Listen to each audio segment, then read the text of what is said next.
തിരിച്ചു വിളിച്ചോ?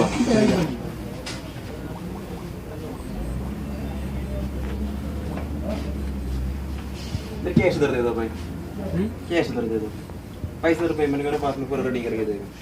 ഹലോ സുഖമല്ലടാ. പിന്നെ നമ്മളെ സുമയാക്കുന്ന കല്യാണകാലത്ത് ഒന്ന് പറഞ്ഞില്ലല്ലോ, അത് ശരിയായിട്ടുണ്ട്. അവരൊക്കെ 10 ദിവസം പറയുന്നത് 25-ാം തീയതി 26-ാം തീയതി മറന്നാണ് പറയുന്നത്. പിന്നെ പകാണി ഇപ്പോൾ ഈ ഓട്ട ജീവിതമല്ലേ, എന്താ ചെയ്യുക? എന്തെങ്കിലും ചെയ്ത് എന്തെങ്കിലും അടിച്ചോണ്ട, പിന്നെ അന്നൊക്കെ കഴിഞ്ഞ് വരാൻ നോക്കും ചെയ്യും. ഓക്കെ ശരി, ഓക്കെ ഞാൻ പിന്നെ വിളിക്കാം. എന്താ എന്ത് വെച്ചടാ വിഷമം പോലെ? പെങ്ങളെ കല്യാണം ഉറപ്പിച്ചടാ. നമ്മൾ സുമയാടതാ, അതിനെന്താ എനിക്ക് വിഷമിക്കണം? എന്താ എന്താ പറ്റി? പൈസ ആരാ ഡിസിഡാണോ? എന്നെക്കൊണ്ട് ഒറ്റക്ക് താങ്ങില്ല. അവിടെ അതിന് നീ എന്തിനാ ടെൻഷൻ അടിക്കണേ? ഒക്കെ ശരി മച്ചാനെ, നമ്മൾ പ്രവാസികള് പൈസ എടുത്ത് വെച്ചിട്ട് ഒന്നല്ല പെങ്ങളെ കല്യാണം അതേപോലത്തെ കുട്ടികളെ കല്യാണം നടത്തണം, ആ കറക്റ്റ് ടൈമിൽ നടത്തും. പിന്നെ ഒരു കാര്യം ചെയ്യും, പൈസ ഉള്ള അറേഞ്ച്മെന്റ് ചെയ്യാൻ നോക്ക്. പിന്നെ നമ്മൾ കമ്പനിക്ക് വിളിച്ചിട്ട് ലീവിന്റെ കാര്യം ചെയ്യാൻ നോക്ക്. കല്യാണത്തിന്റെ ഒരു ഏകദേശം ഒരു 10 ദിവസം മുന്നേ നമുക്ക് പോകണ്ടേ? ഒക്കെ ശരിയാവും, ഒന്നും പേടിക്കണ്ട. പിന്നെ പൈസ ആരെങ്കിലും ചോദിച്ചിട്ടുണ്ടാ, ക്ലിയർ ആക്കിട്ടാ. എന്തൊക്കെ വിശേഷം? സുഖല്ലേ?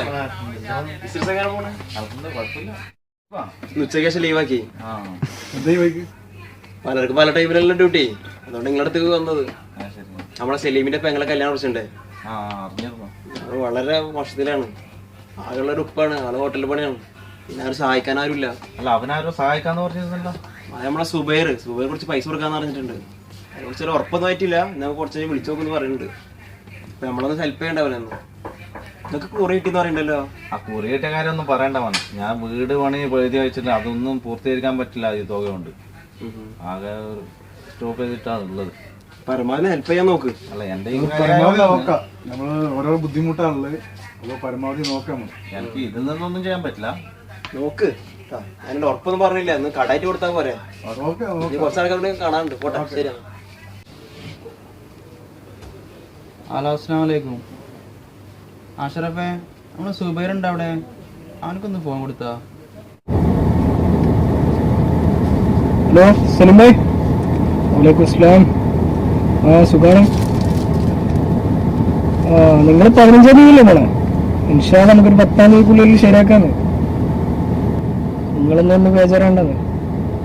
ഇൻഷാ അല്ലാഹ് ഞാൻ വിളിക്കാം. Okay.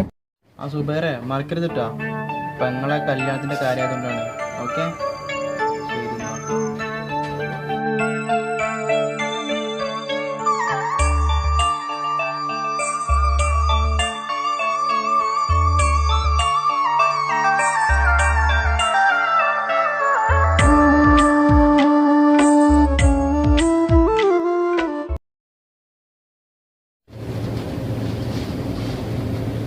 Hello Rasheed, shop close ചെയ്താ? ആ, ഞാൻ റൂമിലുണ്ട്. വേഗം റൂമിൽ പോവാ, വേറെ കാര്യമുണ്ട്. വേഗം വാ, വേഗം വാ, വന്നിട്ട് പറയാം. അസ്സലാമു അലൈക്കും. എന്താണ് വരാൻ പറഞ്ഞേ? സുബൈർ കുറച്ച് പൈസ കൊടുക്കാൻ പറഞ്ഞിട്ടുണ്ടായിരുന്നില്ലേ? സുബൈർ ഇപ്പൊ മുങ്ങിപ്പോ അവന് ഫോൺ എടുക്കണില്ല. ഇപ്പൊ പോകണ്ട നിൽക്കാണ്. ഇപ്പൊ പൈസ ഇല്ലാന്ന് പറഞ്ഞിട്ട് സുബൈറിന് ഫോൺ എടുത്തിട്ട് എടുക്കണില്ല. സ്വിച്ച് ഓഫ് ആണ് അവന്റെ ഫോൺ.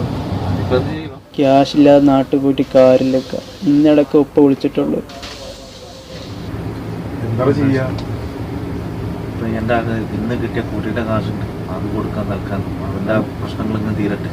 എന്റെ വീട് പടിന്റെ പൈസ അല്ലേ, അപ്പൊ കൊടുക്കാൻ പറ്റുള്ളൂ. ഇൻഷാ അല്ലാഹ് അള്ളാന്റെ കൊണ്ട് നമുക്കിപ്പോ വാടക വീടെങ്കിലും ഉണ്ടല്ലോ. ഇൻഷാ അല്ലാഹ് നമ്മൾ ശരിയാക്കാം. ഇപ്പൊ ഇവന്റെ കാര്യങ്ങൾ നടക്കട്ടെ. മോനെ ഈ കാശ് വെച്ചോ, ഇതെന്ത് കൂടി കിട്ടിയതാണ്. അത് നിന്റെ കാര്യങ്ങളൊക്കെ നടക്കട്ടെ.